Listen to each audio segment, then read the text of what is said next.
Olá, tudo bem? Professor Tadeu com a disciplina Teoria das Organizações. Iremos para a aula 3, parte 2. Nesta aula, trataremos da teoria dos sistemas.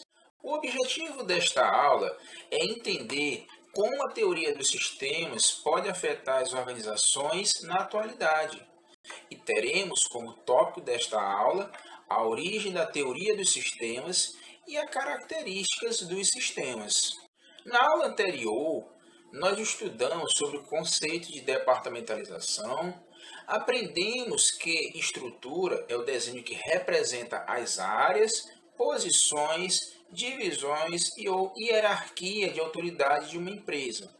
Aprendemos também que organograma é um gráfico representativo da estrutura formal da empresa. E também conhecemos os tipos de departamentalização e a sua aplicação nas organizações. Teoria dos sistemas. A origem dos sistemas e as suas características. Primeiramente, você sabe o que é sistema, de um modo geral? Então, vamos ao conceito bem trivial e bem genérico do que vem a ser sistemas. Então, sistema é um conjunto de elementos interligados que formam um todo. Exemplo, o nosso sistema respiratório, né? Ele é composto por vários órgãos, dentre eles faringe, pulmões, boca, né? Exemplo bem simples e genérico. Então, e essa é a essência do pensamento ou enfoque sistêmico. A ideia de que os elementos eles se interagem e formam um todo para atingir os objetivos. Então, assim, retomando o exemplo do sistema respiratório, o sistema respiratório então, ele tem como objetivo manter o corpo oxigenado, né? Com oxigênio por meio da troca gasosa com o ambiente externo. Origem da teoria dos sistemas. A teoria geral dos sistemas, ou conhecida na administração como TGS, ela surgiu com o trabalho do biólogo alemão Ludwig von Bertalanffy, no final dos anos 30. Essa teoria ela não buscava solucionar problemas ou tentar soluções práticas, mas produzir formulações conceituais para as aplicações da realidade.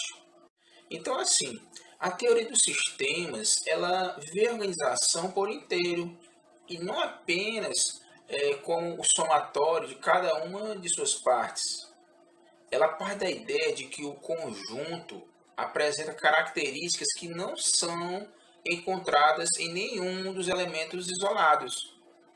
Ou seja, para essa teoria, a organização é um conjunto de áreas, ou seja, setores, que em separados eles não sobrevivem, mas unidos têm o objetivo de manter a empresa viva.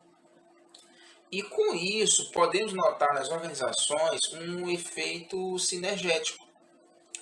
Então, assim, essa teoria ela vai dizer que o todo é mais importante do que as partes. Imagine então você ouvir uma música por fragmentos, ouvir apenas os fragmentos dessa música, partes dela. Você vai entender? Você vai se encantar com essa música? Claro que não. A gente só se encanta com a música quando a gente consegue ouvi-la por inteiro. Então, esse é o princípio fundamental da teoria dos sistemas. O todo é mais importante do que as partes. Com isso, a teoria dos sistemas ela passa a adotar o conceito de sinergia, onde sinergia é o esforço simultâneo de várias partes que provocam um resultado ampliado e potencializado. Aliás, uma das razões para a existência das organizações é justamente o efeito sinergético de suas áreas ou setores. pois é por meio da sinergia que as organizações elas produzem valor agregado. A teoria geral dos sistemas, ela apresenta algumas premissas, dos quais ela se fundamenta, que são a premissa 1. Os sistemas, eles existem dentro de sistemas. Como assim? Cada sistema ele é constituído de subsistemas e ao mesmo tempo faz parte de um sistema maior, que chamamos de suprassistema. Exemplo, a organização ela é composta por um conjunto de sistemas, o qual chamamos de meio ambiente. Já na premissa 2, as organizações elas são sistemas abertos. Os sistemas abertos eles têm como característica um processo infinito de intercâmbio de conhecimento, insumos e influências com o ambiente para a troca de energia e informação. Então, assim, com essas premissas, podemos entender que as organizações são sistemas construídos por indivíduos em interação com o ambiente. E esse ambiente ele é formado de alguns atores, né? Vamos chamar assim de atores, que são aqueles indivíduos ou instituições que compõem os sistemas organizacionais. Vejamos eles: consumidores, clientes, concorrentes, sindicatos, fornecedores, governos e outras entidades. E assim, além disso, as organizações elas são compostas por partes internas, do qual chamamos de setores ou divisões, que se interrelacionam e trabalham em conjunto para atingir os objetivos das organizações. Aqui na teoria de sistemas, vai se introduzir o conceito de homem funcional. Vejamos do que se trata a ideia, né, o conceito do homem funcional. Então, o homem funcional é o indivíduo que se comporta como executante de um determinado papel, interrelacionando-se com os demais indivíduos, como um sistema aberto. Podendo ser a organização, meio ambiente ou círculo social, gerando suas expectativas e ajustando-se a novos papéis que lhes são atribuídos. Pois bem, eis o conceito do homem funcional. Características dos sistemas. Bem, no final dos anos 30, aquele biólogo alemão que a gente falou no início, né, Bertalanffy, ele definiu que o sistema é um conjunto de unidades reciprocamente relacionados e que tem as seguintes características. Todo sistema ele tem propósitos ou objetivos. As unidades ou elementos, bem como os relacionamentos, eles definem um arranjo que visa sempre a um objetivo ou a uma finalidade de alcançar. Qualquer estimulação em qualquer unidade do sistema afetará todas as unidades. Então, assim, com isso, o efeito dessas mudanças proporcionará um ajustamento de todo o sistema. E assim, ele sempre reagirá globalmente. O que ele quer dizer com isso? Que se um determinado setor, né, uma determinada área, né, de um sistema de organização, por exemplo, ela é afetada, todo o sistema, toda a organização em si, ela é afetada, ou positivamente ou negativamente, certo? Conheceremos então os tipos de sistemas. Quanto à constituição, os sistemas eles podem ser sistemas físicos ou concretos. E esses sistemas físicos ou concretos, eles são compostos de equipamentos, maquinários, podendo ser descritos em termos quantitativos de desempenho. Os sistemas abstratos ou conceituais. Eles são compostos por planos, hipóteses, ideias, dentre outros, sendo que existe uma complementariedade entre eles, ou seja, uma variante que ocorre em condições contextuais específicas. E quanto à natureza, os sistemas eles podem ser sistemas fechados e sistemas abertos. Os sistemas fechados eles não apresentam intercâmbio, ou seja, uma conexão com o meio ambiente. Eles não recebem nem influenciam o meio externo. Esses sistemas eles possuem um comportamento determinado e já programado, uma vez que eles não sofrem influência externa. Um exemplo disso são as organizações militares. Sistemas abertos. São sistemas que apresentam relações de intercâmbio com o ambiente por meio de entradas, ou seja, recebimento de informações e insumos, e saídas, né, como entregas de produtos e serviços ou informações. Esse sistema troca matéria e energia com o meio ambiente e conserva-se constantemente no mesmo estado. Apesar dessa matéria e energia se renovarem, ele tem a capacidade de crescimento, mudança e adaptação. Importante. Nesse sentido, é importante a gente salientar que a partir dessa teoria, as organizações elas passaram a ser abordadas com um sistema aberto, ou seja, um sistema que interage com o meio ambiente, e esse meio ambiente interage com ele, conferindo-lhe uma grande importância nas relações que elas estabelecem com o meio ambiente e no qual estão inseridas, ou seja, é uma ênfase no ambiente. E diante disso, diante dessa proposta, a teoria dos sistemas, ela focaliza nos resultados da organização, em vez de se preocupar-se apenas com as atividades ou as estruturas organizacionais, como nas teorias estudadas anteriormente. Assim, recai uma preocupação sobre a eficácia dessas organizações e não somente sobre a sua eficiência. Áreas funcionais da organização. A maioria das empresas está estruturada por áreas funcionais. As funções elas representam o conjunto de processos que aplicam um recurso da organização.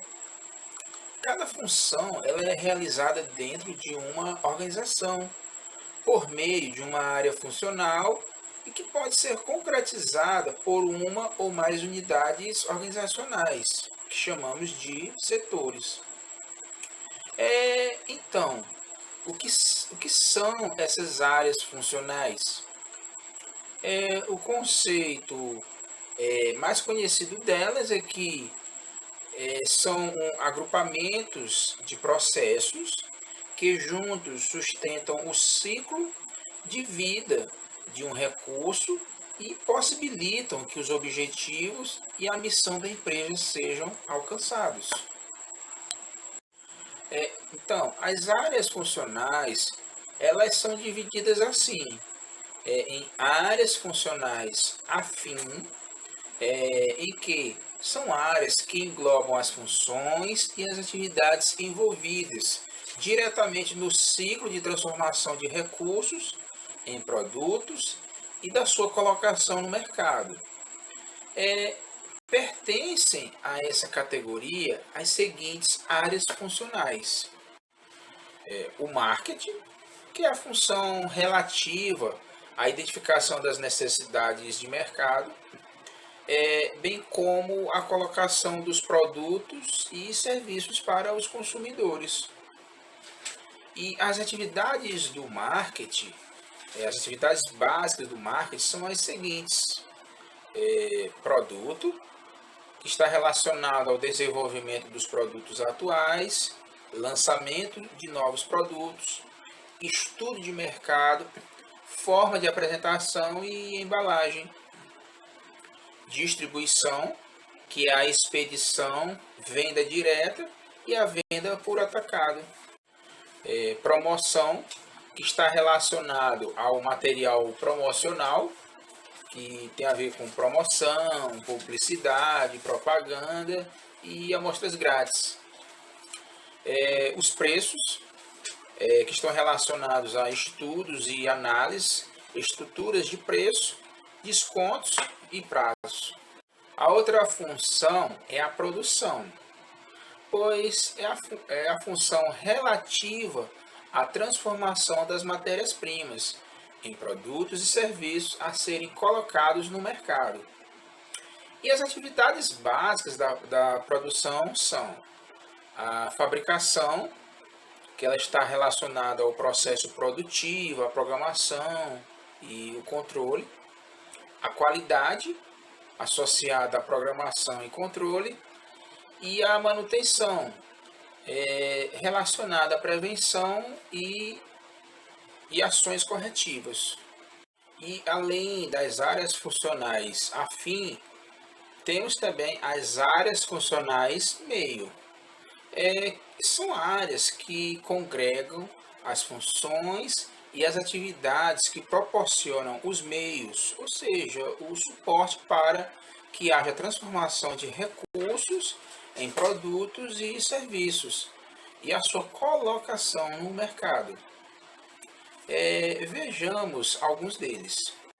A administração financeira é a função relativa ao planejamento, à captação, à orçamentação e gestão dos recursos financeiros, envolvendo também os registros contábeis das operações realizadas nas empresas. E assim, as atividades básicas da administração financeira são as seguintes: planejamento de recursos financeiros, que tem a ver com os orçamentos, programação das necessidades de recursos financeiros, projeções financeiras, análise de mercado financeiro. Captação de recursos financeiros, que tem a ver com os títulos, empréstimos e financiamentos, bem como a administração de contratos de empréstimos e financiamentos.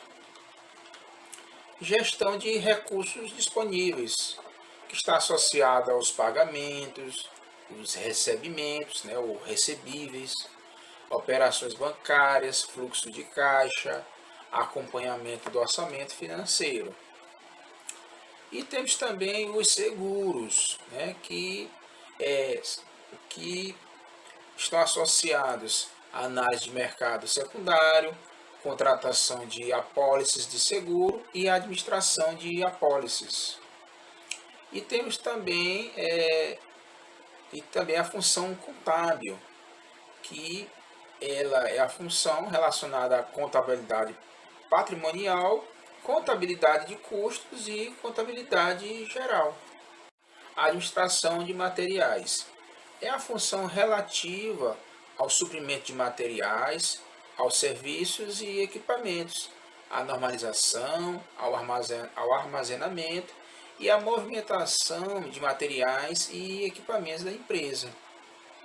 E as suas atividades básicas são divididas da seguinte forma: planejamento de materiais e equipamentos, aquisições, gestão de materiais e equipamentos. Planejamento de materiais e equipamentos é a programação das necessidades de materiais e equipamentos, bem como análise de estoques, normatização e padronização e orçamento de compras. Já as aquisições têm a ver com seleção, e cadastramento de fornecedores, as compras de materiais para a empresa e equipamentos, e também a contratação de serviços. A gestão de materiais e equipamentos é a inspeção e recebimento. Também compreende a movimentação de materiais, controle de estoques, distribuição e armazenamento de materiais.